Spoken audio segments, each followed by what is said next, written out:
After this introduction, I even want to hear what I have to say. Bershut, Rabbi Chancellor, rabbis, ladies and gentlemen, cherished colleagues, Rabbi, I'd like to acknowledge my mechutanim who are present. Rabbi Cutler, my esteemed colleague, mentioned Rabbi Shlomo Goren, which makes me want to relate to an anecdote. When he traveled to America for the first time, he was met by a fellow from AIPAC, whose name is Jerry. I don't know his last name. And Jerry was to introduce him to the United States President. And Rabbi Goren was particular that he be introduced as Chief Rabbi Goren and Brigadier General Goren. And this fellow Jerry was very uncomfortable with saying Chief Rabbi Goren and Brigadier General Goren, but Rabbi Goren was insistent. And he kept thinking it was so haughty to say this, but there was no way out. He said, Mr. President, I wish to introduce to you Chief Rabbi Goren and Brigadier General Goren. And Rabbi Goren said to the President, you see, Mr. President, in Israel, we have to have 2 jobs to earn a living. I'd also like to comment on my esteemed colleague when he spoke about the plethora of organizations and how it's growing, and the numbers are even greater than you said. Mir, for example, is over 90,000 students. But I just want to give you, if I may, a little bit of a historical perspective. At the time of the Holocaust, there were 3 poorly attended Mesivta high schools in America. There was not one girls' school. The number of boys learning at yeshiva level in Israel was under 500. So the growth is just absolutely incredible. It's a rejuvenation that has no parallel in history. Finally, onto our subject. 24 years ago, we produced our first film. So I was in America, and I had already hired a director, and we'd finished the casting. And now ahead of me was the august challenge of raising the funds, which were very significant. So I got a break, and I was going to make a presentation before a corporate sponsorship. I neglected to mention how proud I am to be part of the 70 for 70. So it's a tremendous honor for me. I'm really happy to be part of this. Back to our story. So now I had an opportunity, and I had to make a presentation the next morning in their boardroom and hand out folders explaining why we need to make this production and why it's cost effective for them. And it had to be done just right. Someone was gracious enough to afford me their office in East 23rd Street, Manhattan, and I was up all night long, typing until I got it just right and putting together the folders. And when everything was finished, I had 16 folders laid out very nicely. The words were nice. I came downstairs. I admit I was a bit tired. I open up the door to 23rd Street, and I see before my eyes the entire United States Army marching down the street in full regalia with tanks, flamethrowers, such heavy equipment. And it was raining out of nowhere. And all of a sudden I hear, cut, cut, cut. If I wouldn't have been making a movie, I would have had no idea what was going on, is they were filming Godzilla.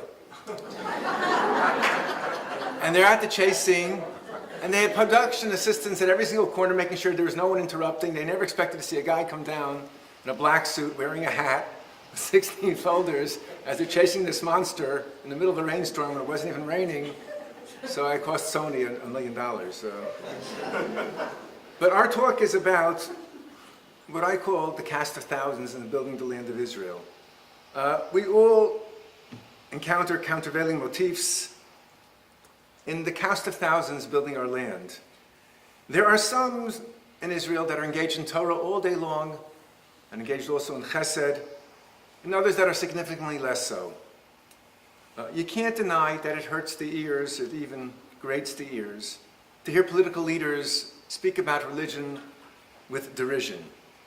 And yet, they are our brethren. Moreover, Rav Kook wrote that they are Chamuro shel Mashiach. They are the donkey which will carry the Mashiach. Now, even though the donkey is thoroughly treif, inwardly there is Kedusha. And there's a mitzvah of Pidyon Peter Chamor, and Rashi explains that this is a mitzvah, the only mitzvah which is given to a non-kosher animal, because they're going to be instrumental in redeeming, they were instrumental in redeeming us coming out of Mitzrayim. So in the time of Rav Kook, There was major tension between the residents of the old establishment, the Yishuv, and the new pioneers. And Rav Kook wrote to those who wanted to dismiss the younger generation, who had discarded all that appeared to be holy. He said, quote, "These forces which seem so coarse and base are uplifted the moment that they strive to build the desirable land. One can readily discern in them the glory and sanctity of Israel." I love the way he writes, one can readily discern in them.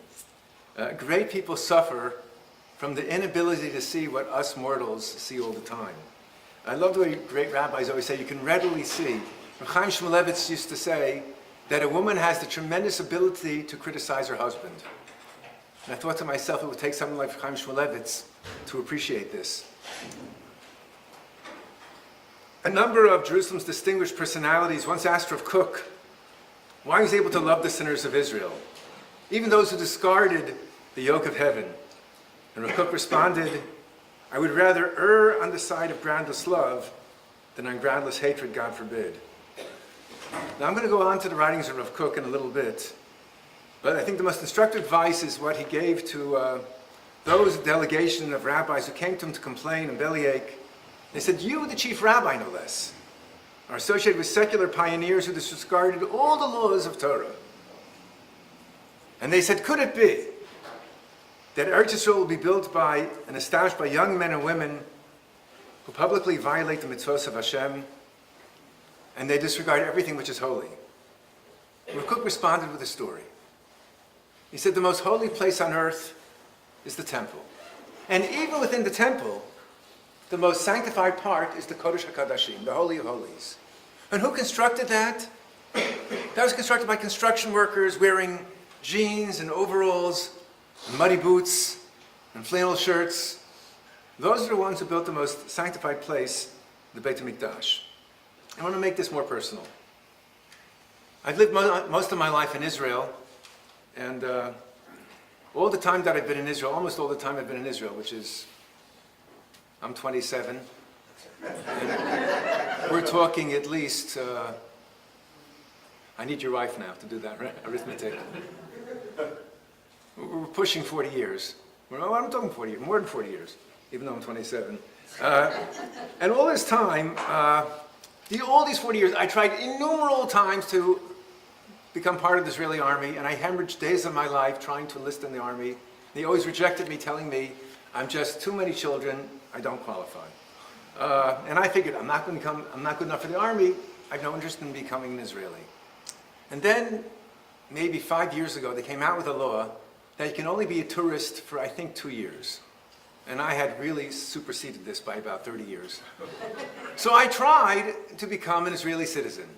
And I went numerous times to Mizrachi, to the Ministry of the Interior, and I got bounced around, and I couldn't become a citizen by virtue of the fact that to become a citizen, you have to bring a Tudat Yosher, a document that attests to the fact that you are an upright citizen, not a pedophile or any other thing.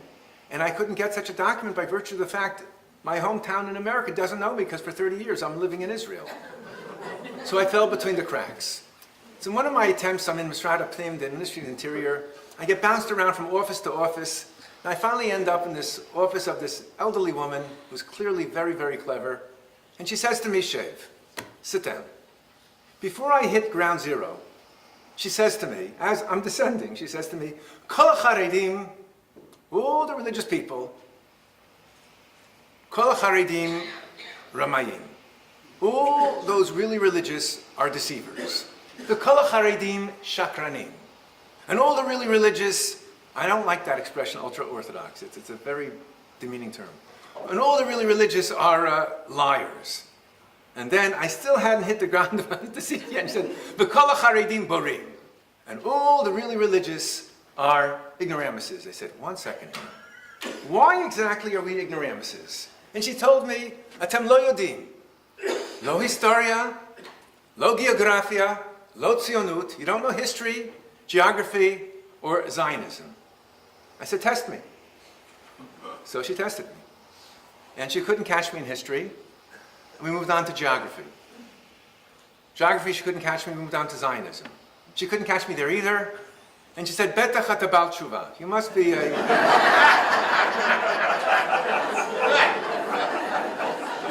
I guess I don't have to translate that. I said, I'm working on it, but I'm not there yet. I said, 1 second here, now it's my turn. So let me test you. So I lost her on the Protestant Reformation in history. Then in geography, I lost her in East Africa. And then in Israel, in Tzionut, I lost her on the affair. And so I wasn't even allowed to be a tourist for 3 months, and she gave me a tourist status for 5 years. So she said, I eat my hat. Well, she wasn't wearing a hat, but she was very, very impressed by my knowledge.